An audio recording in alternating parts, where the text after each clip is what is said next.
Hello, all you degenerate sinners. Today we've got another Fundie Sunday. And, should be fun. So, today we're doing, William Lane Craig. And, I'm not sure if he's technically a fundamentalist, but he is an evangelical, and yeah, so we're just gonna roll with it. And, yeah, let's jump right in. Do you deny that science cannot account for everything? Yes, I do. Okay, right off the bat, kind of a stupid question, honestly. Do you deny that science can explain everything? Well, currently, it would be dishonest to say science itself right now explains everything. There are unexplained things and unexplainable things. And so, yeah, this is a badly asked question. The spirit of the question, though, I think is the scientific method capable of assessing or giving us better knowledge, or is it best followed in every subject, essentially? So, is the scientific method our best method of gaining knowledge in any question, in everything? The answer to that would be yes. But let's listen to Craig's answer, because he doesn't believe that there are things that can be approached with the scientific method at all. Do deny that science. So what can't it account for? Well, had you brought that up in the debate, I had a number of examples that I was going to give. I think there are a good number of things that cannot be scientifically proven, but that we're all rational to accept. Let me list 5. Logical and mathematical truth. Before he goes too much into the answer, so he's already said that there are things that we all accept that are rational, and yet they're not backed by science. Scientific method is the rational pursuit, so we'll see how he kind of squares that one up. We'll back up a little bit just to get his full statement. But that we're all rational to accept. Let me list 5. Logical and mathematical truths cannot be proven by science. Science presupposes logic and math, so that to try to... No.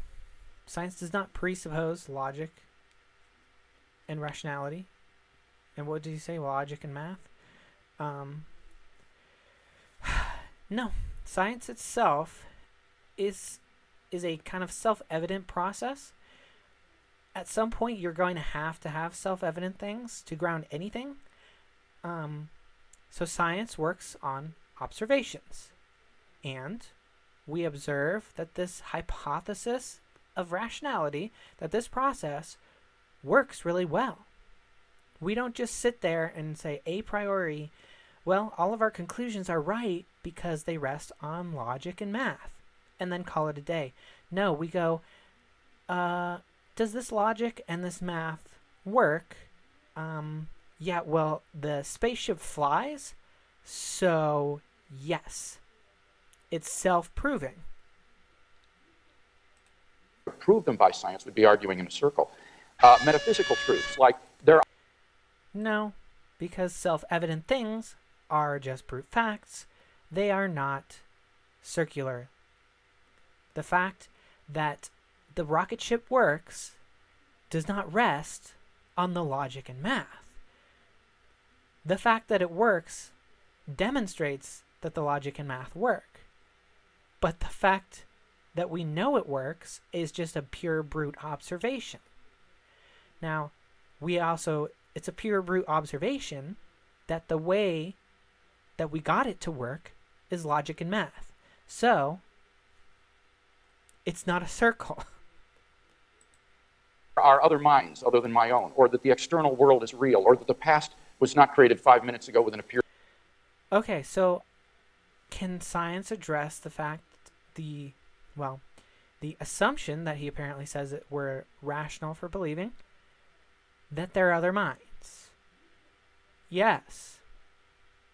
If you're able, let me back up.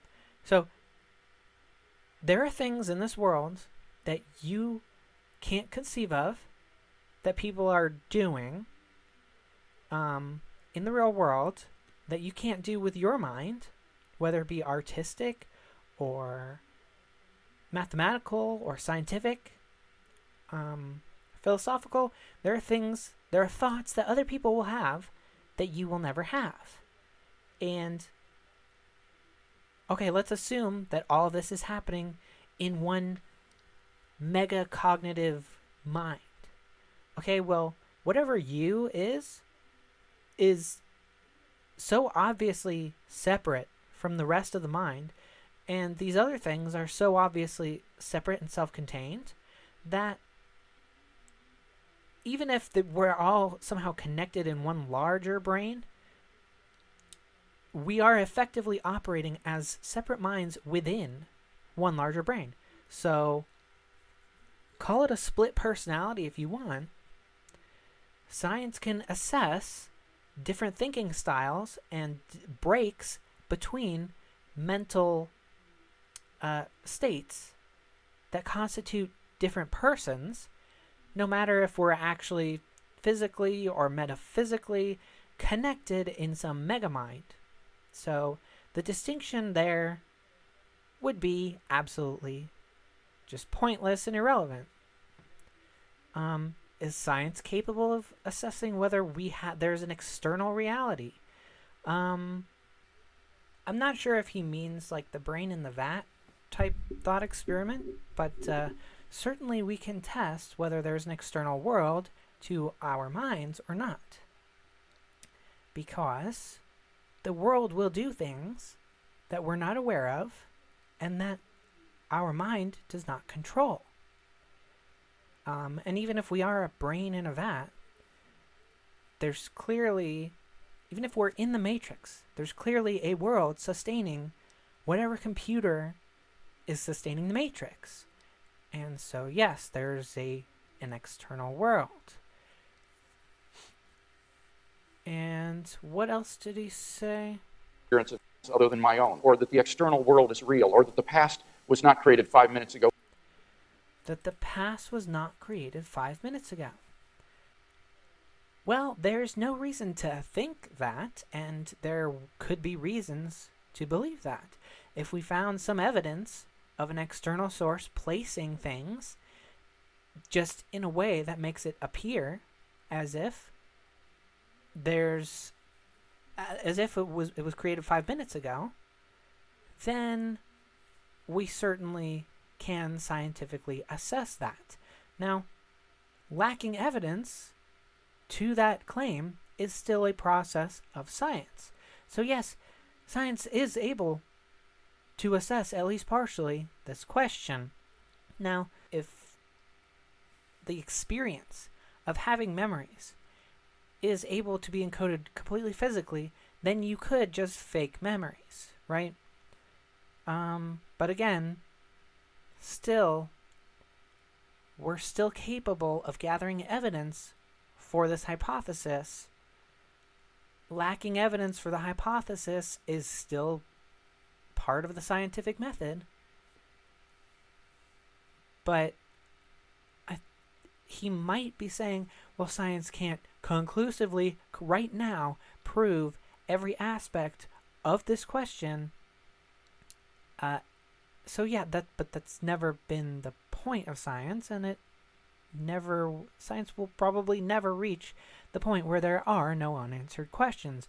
Science is a method of approaching questions instead of just leaping into believing something for no reason. We wait to make judgments until we have reasons and evidence. With an appearance of age, are rational beliefs that cannot be scientifically proven. They're rational beliefs but cannot be scientifically proven. Well, science doesn't try that. The reason it is rational to believe is because It's irrational to believe anything else because you lack evidence for it. And it's the null hypothesis. It is the default state.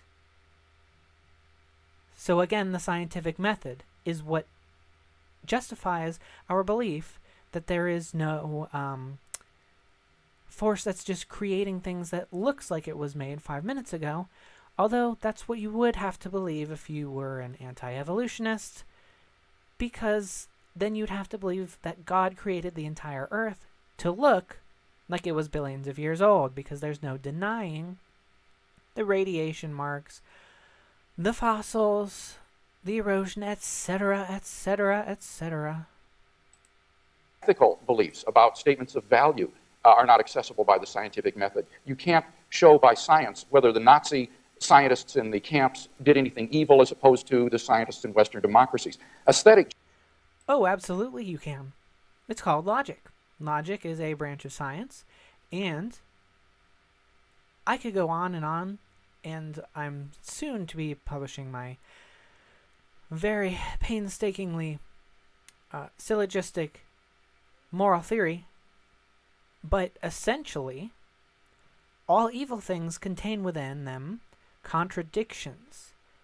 Hitler's philosophy contains contradictions both within itself and with external reality, and therefore it is morally and factually incorrect. Now you can have morals that do not have contradictions and align with the good, which is essentially what something does is what it's good for. So maximizing the good is maximizing things that exist, and that's maximizing freedoms, blah blah blah, etc., etc. Coexistence, that's what objective good is. And yeah, all that process is entirely scientific. Now he's going on to talk about aesthetics now. Judgments. Number 4 cannot be accessed by the scientific method because the beautiful, like the good, cannot be scientifically proven. And finally, false. We know a lot about what we find beautiful and why. Like the golden ratio has to do a lot with it, and why it appears in nature, and the structure of our being, and why we like symmetry. We can break this down neuropathologically. Not perfectly, but we're working on it. So yeah, beauty is accessible by the scientific method. finally, most remarkably, would be science itself. Science cannot be justified by the This is just his first point. Scientific method. Science is permeated with unprovable assumptions. For example, in the special theory of relativity, the whole theory hinges on the assumption that the speed of light is constant in a one-way direction between any 2 points A and B. But that strictly cannot be proven. We simply have to assume that in order to hold to the theory. But you're missing the whole. Wow. This is one of the reasons why Craig is my least favorite Christian apologist. I mean, they all do this same argumentation, but something about Craig just personally just makes him like my most disliked. Anyway, science. Okay, so the special theory of relativity has certain assumptions. Okay, I kind of already went over this point, but in science, we don't just a priori assume things and then, okay, this is how science works because this is our assumption, and everything follows from these assumptions. But the assumptions are unjustified. No. Science starts with, yes, assumptions that are hypotheses. They're not really assumptions, they're guesses. And then we put them to the test. So if the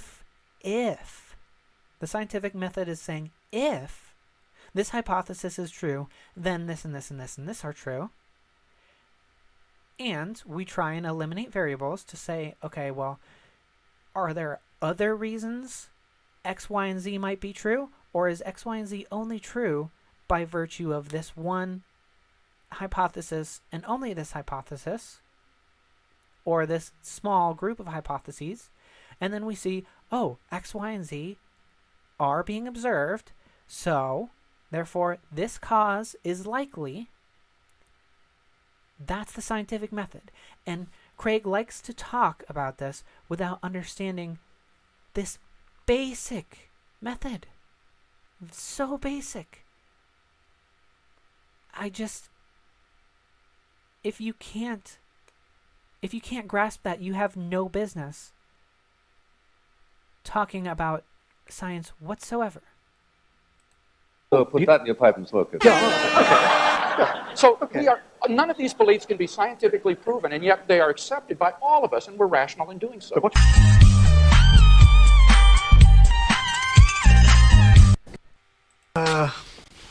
Everything that guy just says is bullshit.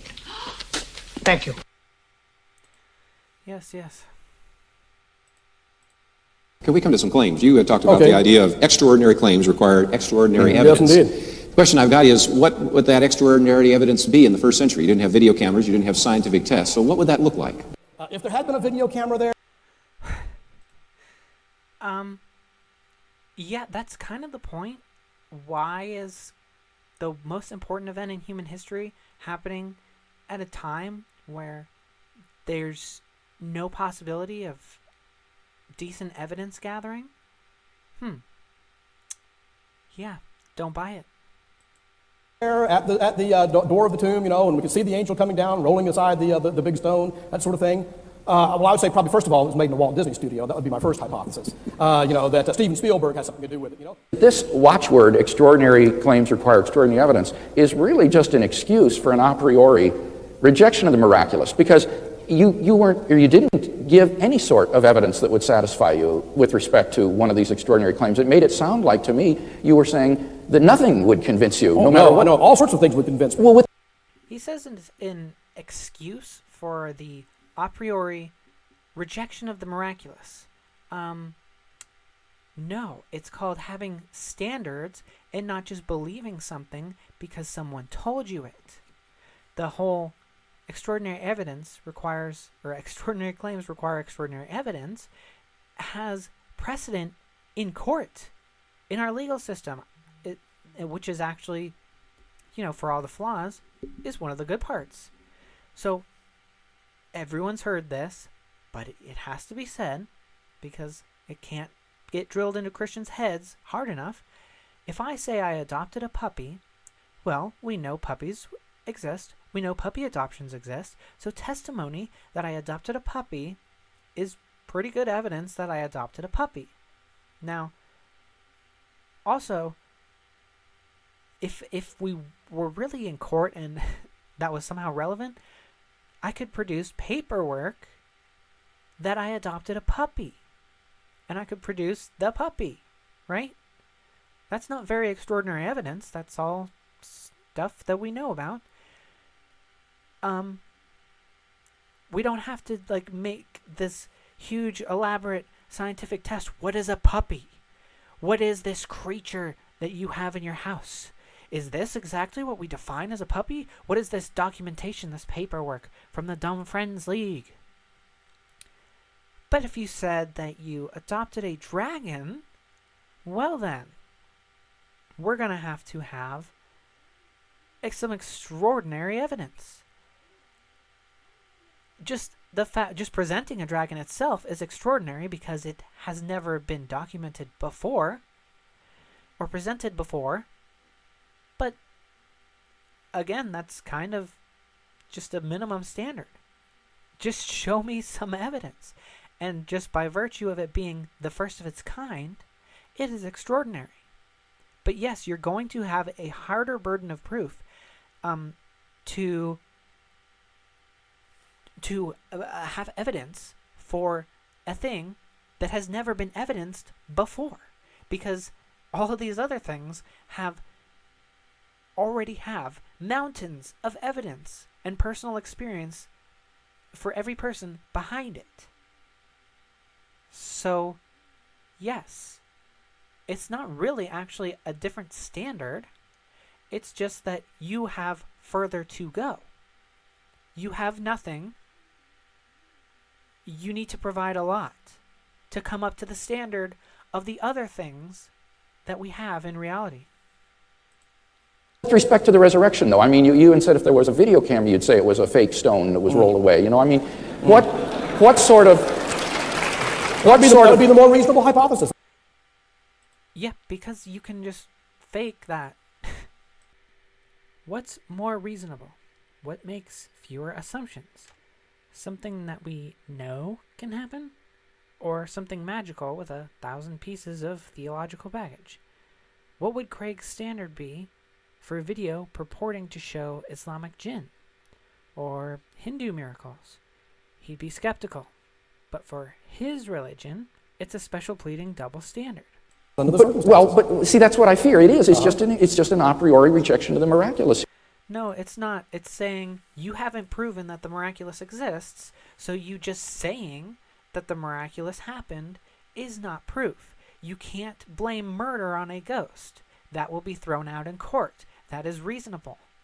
Because ghosts have never been shown or demonstrated to exist in any way, shape, or form. So no, it is not an a priori rejection.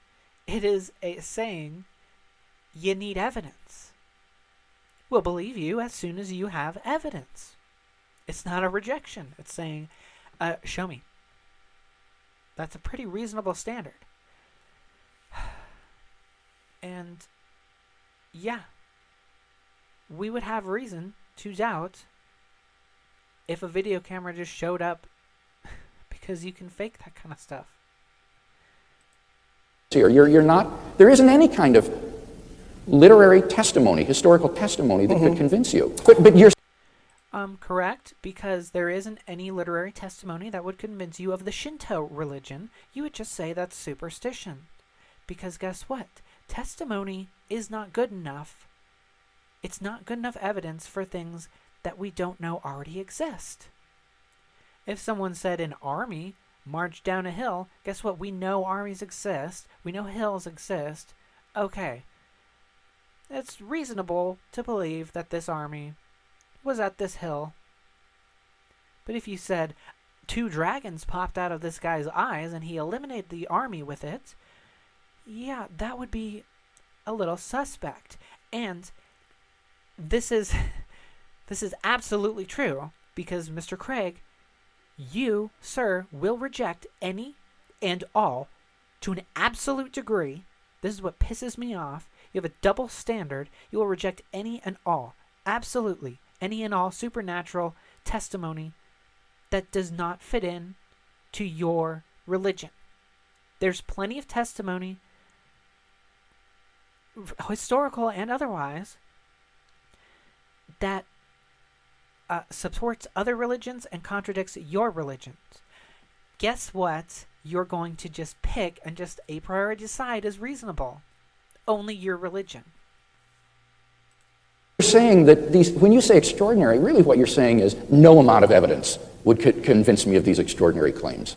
No, literally any evidence that is good enough to substantiate a thing that we haven't documented before.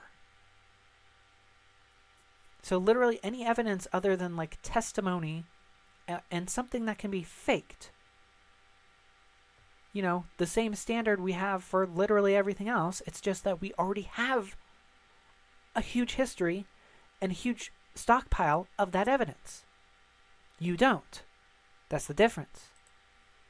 Sure it would. If tomorrow morning, immediately after breakfast, suddenly there was an earthquake, and a silvery light shone in the sky, and the leaves dropped from the trees, and I dashed outside, and there, towering over us like 100 Everests, was this giant figure with lightning playing around his Michelangeloid face, and he pointed down and saying, "Be assured, Keith M. Parsons, that I do in fact exist, and I'm sick of your logic chopping." Dr. Craig, I would join you in the pew of the church, in the front pew of the church the next Sunday. Me going to the question and answer period, we're going to... Yeah, so just the thing in question showing up at all period. It's actually not extraordinary once you have it. It's only extraordinary because you have none, and you have such a long gap to fill. Going to go to the question and answer, so we'll be going microphone as we wind this down. You don't think that you would have said, boy, I was having a hallucination. I was simply... Yes, that is certainly a question, because guess what? Hallucinations. They exist. They're a thing. Yeah, so that would be a question. One of the things we would do is say, did anyone else see that? Because we know that mass hallucinations like that do not exist. You can have mass delusions, certainly. But you don't just see that. Everyone in a whole town just suddenly sees the same exact hallucination. Corroborating evidence is evidence. Yes. And he acts like because we have the scientific wherewithal to try and eliminate variables, oh, that makes us beyond convincing. By literally having the minimum level of standards and not having a double standard to only accept, because if Krishna came down and did that, Craig would not accept that. He would say, that's a hallucination put there by Satan. He would find any excuse, a non-testable excuse, to explain that away.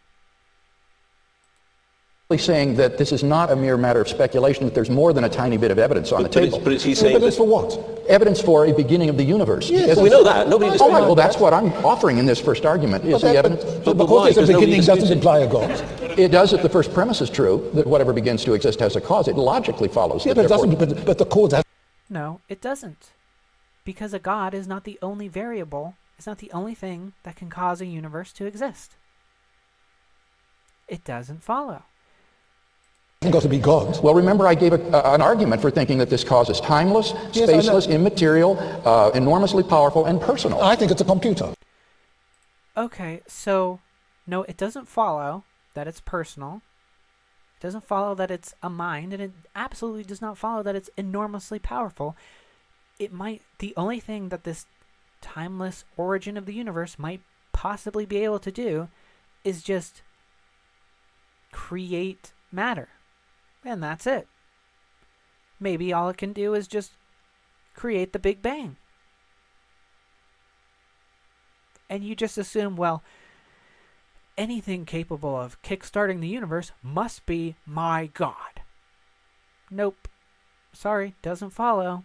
That is circular reasoning, because you put your God in the premises, so you can conclude your God. Well, that wouldn't. Computers are designed by people. No, this is a self-designing computer. Timeless. Timeless. Well, that's a contradiction in terms. Why is it? Yeah, and it could just be an idiot God. Something like, it could be some simplistic thing that has basically no consciousness, any spectrum of consciousness, and it could be any God. But no, it has to be his particular God. What's contradictory about it? A computer has to function. It takes Oh no, time. this is a special computer. Yeah, but it has to be logically coherent. He's mocking Craig right now. No, but this thing that creates the universe, it's special. It has to be special. And my God is special, so you better believe it. Oh, it's logically coherent. Yes, you have to be logically Oh coherent. no, this And computer besides- is amazing. No, besides, it would have to be, as I said, a personal being. No. And a computer. It's special pleading. Okay, well, any of these variables could create a universe. Well, no, because it has to be a special being that is a personal being. No, it doesn't have to be. This is great mockery. And they're putting it in a Craig owns compilation when he constantly is getting owned. Is a physical. Not this computer. object. Oh Well, then- no. Okay, see, what you're doing is what you're calling a computer is really. What he's doing is mocking you, because this is exactly your argument, but for an entity known as God? God, a non-physical,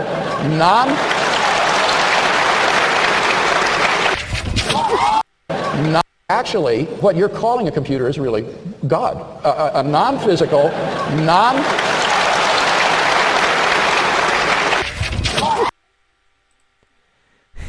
Yep. See, he was mocking him with his own argument.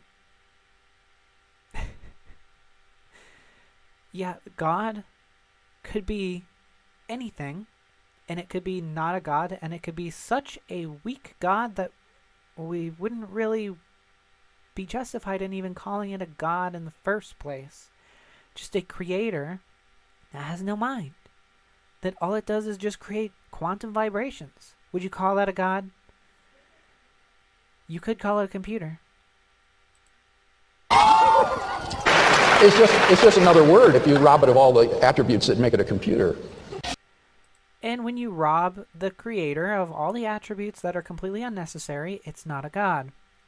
There's a lot of talk about the burden of proof, and I just wanted to point out firstly that you cannot prove the non-existence of a thing, and naturalists accept this. But the problem is when you invoke God as an explanation for that, what you're doing is you're invoking something that is inherently inexplicable. Thereby, you're not solving the problem, you're not explaining anything, you're confounding the problem. You have more to explain. And I just want to ask you, do you think that invoking God as a hypothesis about natural things or the origin of life or the origin of the universe, think that's an advancement to knowledge?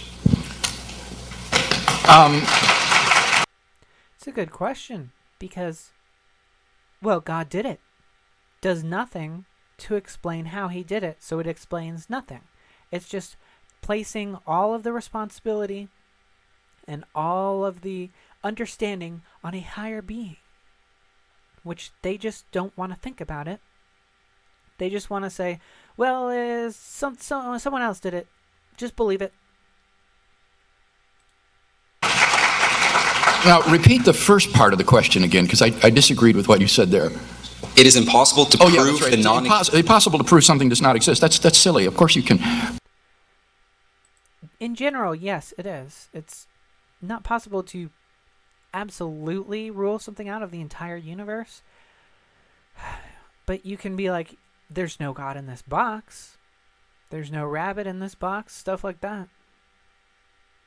And you can say there is an absence of evidence. You can certainly prove there's an absence of evidence, which is true of Christianity.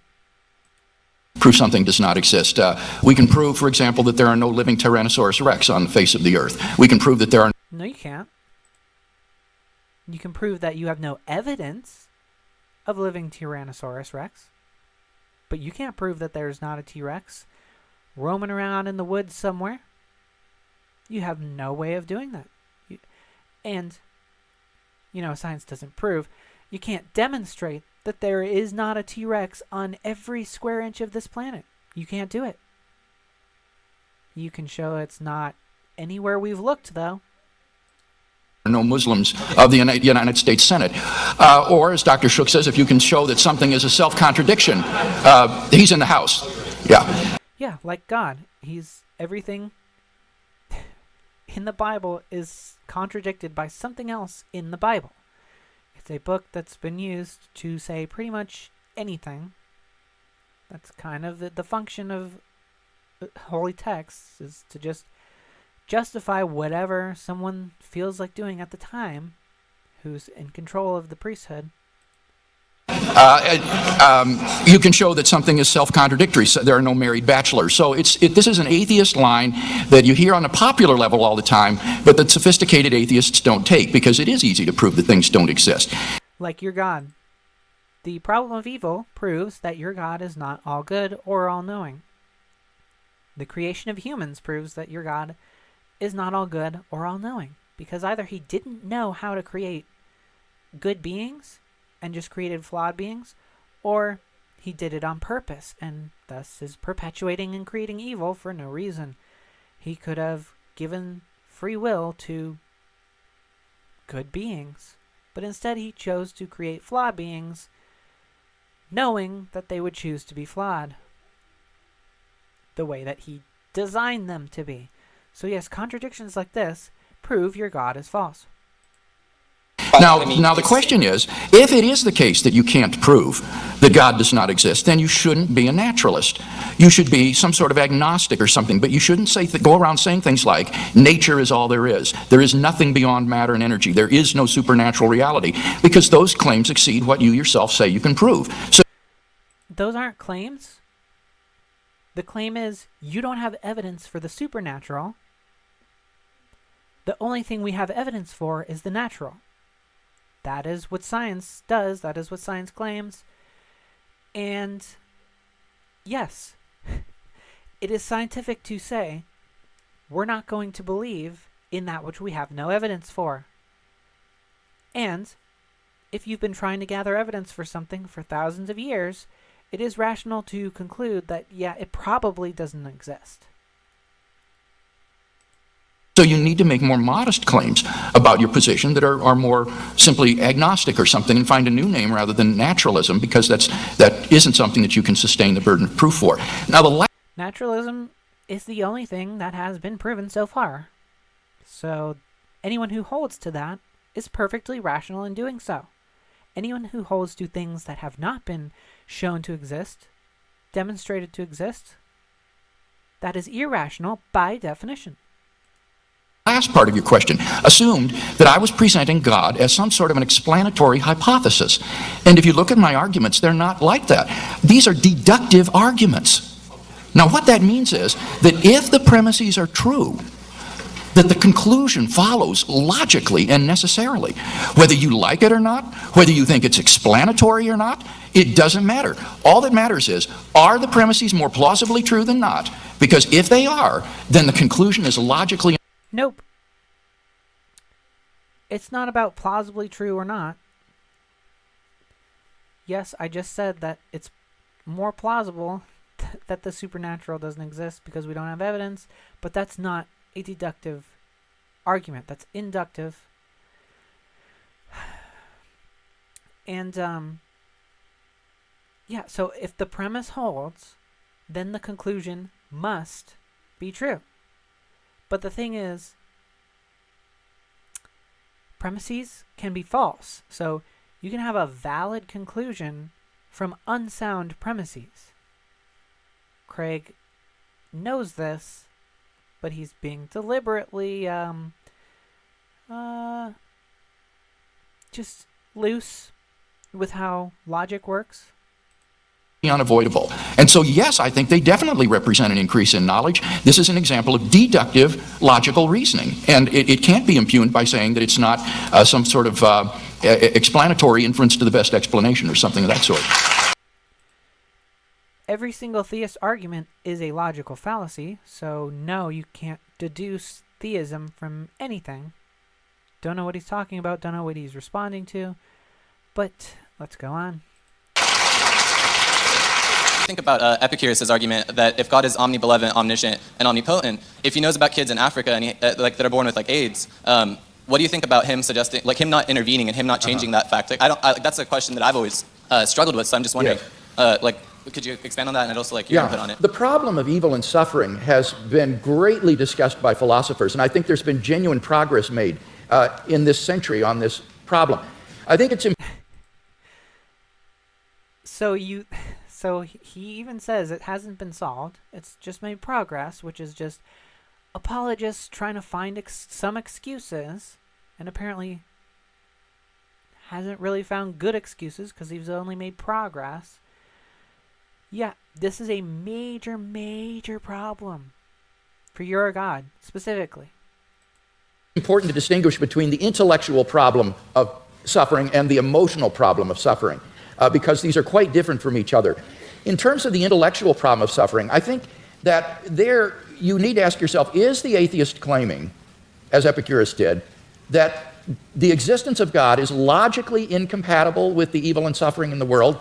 If that's what the atheist is claiming, then he's got to be presupposing some kind of hidden assumptions that would bring out that contradiction and make it explicit, because these statements are not explicitly contradictory.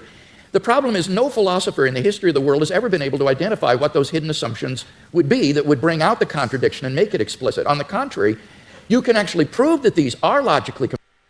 The contradiction is your God is all good. So why would he create things that are bad and that allow bad and that do bad things. That's the contradiction. It has nothing to do with emotion.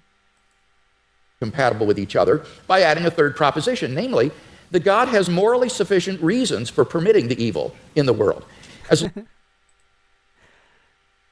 So to solve the contradiction that God is good even though he creates and allows bad, he has good reasons for creating and allowing bad. Just, literally the meme, because reasons. That is a meme because it is a logical fallacy and it's unsound. He's just a priori saying, well, must have good reasons.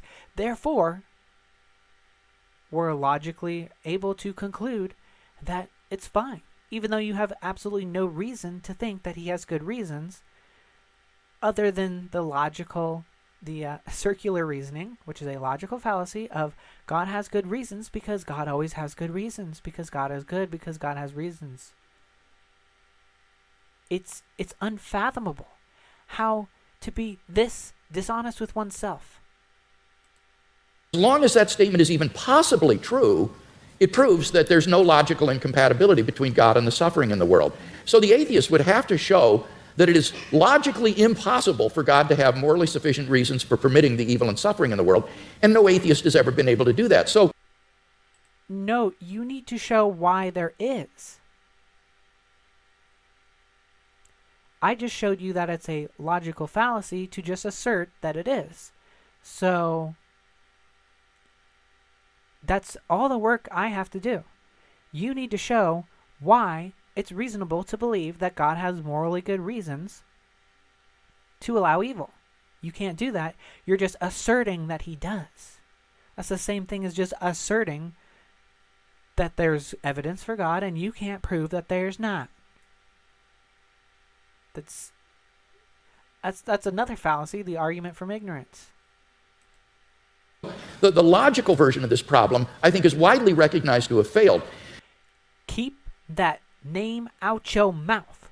Do not say logic one more time, Mr. Craig.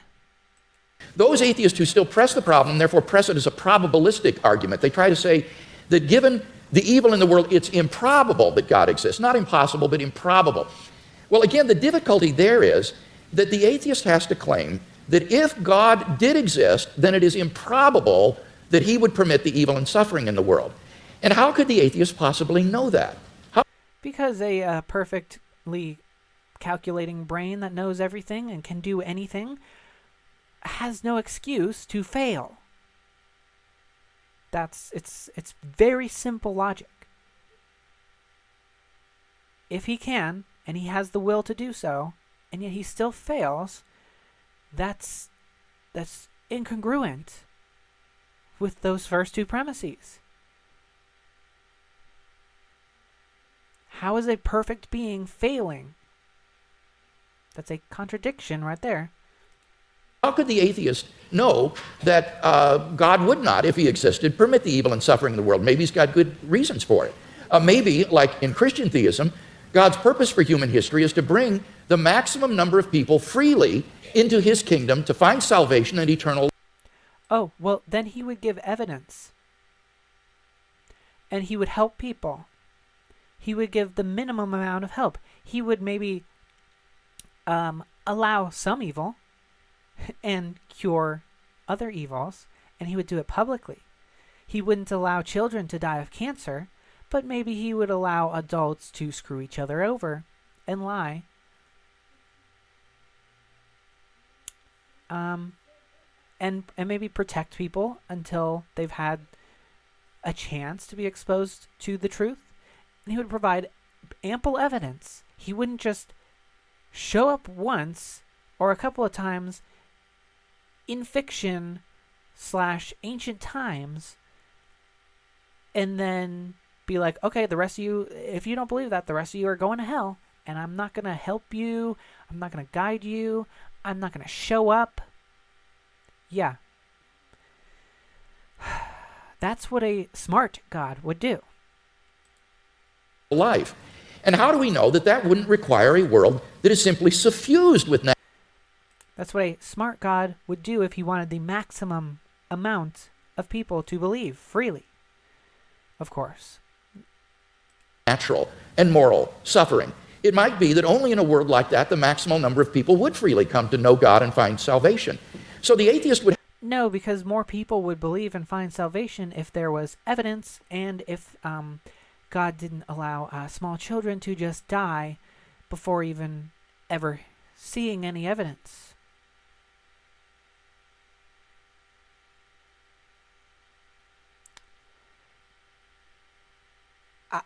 There's nothing more to say to this level of stupidity. have to show that there is a possible world that's feasible for God, which God could have created, that would have just as much salvation and eternal life and knowledge of God as the actual world, but with less suffering. And how can... Oh, I just did. It's very easy. God could put like an immortality bubble over small children. And he could give evidence. And that would have just as much freedom, just as much, well, it would have more freedom. It would have more salvation.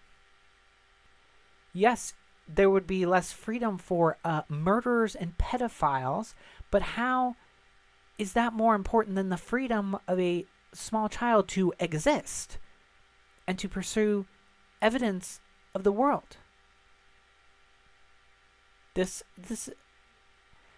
How is this a slam dunk argument? This is something, oh my God, and that is a possible world that trumps your God in just about every possible way. How could the atheist prove such a thing? It's sheer speculation. So the problem... Well, yeah, possible worlds are speculation. And so is all of theology. It's just speculation. All you're doing is just speculating. Well, if the universe has a creator, then shouldn't it be a personal creator? Well, I'm just speculating here, but God must have good reasons for doing the things he does. That is pure. That there's no more pure speculation than he must have good reasons. I don't know the reasons, but it's got to be good, right? That is the most distilled, purest, most concentrated form of speculation that has ever existed in the history of humanity. The problem is that as an argument, the problem of evil makes probability judgments which are very, very ambitious and which we are simply not in a position to make with any kind of confidence. Now, I recognize that philosophical response to the question doesn't deal with the emotional problem of evil. And I think for most people, this isn't really a philosophical problem. It's an emotional problem. They just don't like a God who would permit suffering and pain in the world. And so they turn their backs on him. What does Christianity... What? No, it is... People do feel emotion, but it is indicating something that's not right. You just want there to be a God. All of religion is based on emotion. This is pure projection. You can tell what he thinks based on what he thinks other people think about their motivations. You can tell he's motivated by emotion because that's his primary accusation against why someone wouldn't believe his random, no evidence fairy tale. And yeah, emotions can be indicators that there's something wrong here. Of course, we don't like when there's a logical contradiction. Who's going to like evil in the world? Okay? And the fact that there is this emotion, instead of just like, well, what are you going to do? Can't prevent it. But there is this emotion because we know that God could do something about it, but he doesn't. That's where the anger comes from. Because it's not something you have to just accept. It's something, there's something wrong here. The emotion comes from the fact that we know that God can do better. Christianity have to say to this problem? Well, I think it has a lot to say. It tells us that God is not some sort of an impersonal ground of being or an indifferent tyrant who folds his arms and watches the world suffer. Rather, he is a God who enters into human history in the person of Jesus Christ. And what But, you know, only before recording devices, and only that one time. It's not like he'll keep around to give everyone a personal witness. You know, you just have to trust that one time he showed up. does he do? He suffers. On the cross, Christ bore a suffering of which we can form no conception. Even though he was innocent, he bore the penalty of the sins of the whole world. None of us can comprehend. Oh my God. Who cares? And that's one of the stupidest things about your religion. Sacrificing himself to forgive himself for making us horrible little creatures that really aren't. Oh my God. It's just absurd in the highest degree. And why would God need to suffer? If God already knows everything, he knows what suffering is. There's no point. Oh, to show us that to come down and do it with us. Or you could just come down in flesh and alleviate our suffering and be with us during our time of suffering and help us through it, rather than just be like, hey guys, me too. All right, see you in heaven. Peace out. And what he suffered. And I think when we contemplate the cross of Christ and his love for us and what he was willing to undergo for us, it puts the problem of suffering. The love of forgiving all sins except not believing in Jesus, even though he doesn't show up. Wow. I'm so impressed by this forgiveness. It's the worst possible kind of forgiveness. Forgiving malice and hatred and murder and pedophilia, sadism, greed. As long as you believe the right thing, as long as you join the cult, as long as you have the right thoughts. I really wish conservatives, I mean, obviously he is a conservative, I really wish that they actually were against thought crime. Most conservatives are Christians, at least in America, and they are the biggest thought crime proponents of all because of their religion. Yes, they're correct in pointing out how our government and certain illiberal forces on the left are prosecuting thought crime, basically. But they don't actually, they're hypocrites. They don't have any principles. It's just because the left is doing it, they're seizing on it. But they worship the biggest thought crime perpetrator of all, their God. That's why I say 1984 is the most important book humans have ever produced. And I'm being serious. I think that's my favorite book. That is the most important book that anyone can ever read, way over the Bible.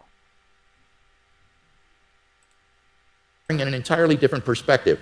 It means, I think, that we can bear the suffering that God calls upon us to endure in this life with courage and with optimism for an eternal life of unending joy beyond the grave because of what Christ has done for us. And he will give us, I think, the courage and the strength to get through the suffering that God calls upon us to bear in this life. So whether it's an emotional issue or an intellectual issue, I think ultimately Christian theism can make sense out of the suffering and evil in the world. Oh, so it's all good because eventually he's going to not make you suffer anymore. Eventually, he'll save you from the suffering, so the suffering is worth it. why doesn't he just do it now? It's not like it's character building, really, because you're not building character. All you're doing is just entrusting God for absolutely no reason. Anyway, guys, that was the William Lane Craig fail compilation. Thanks for tuning in. God bless.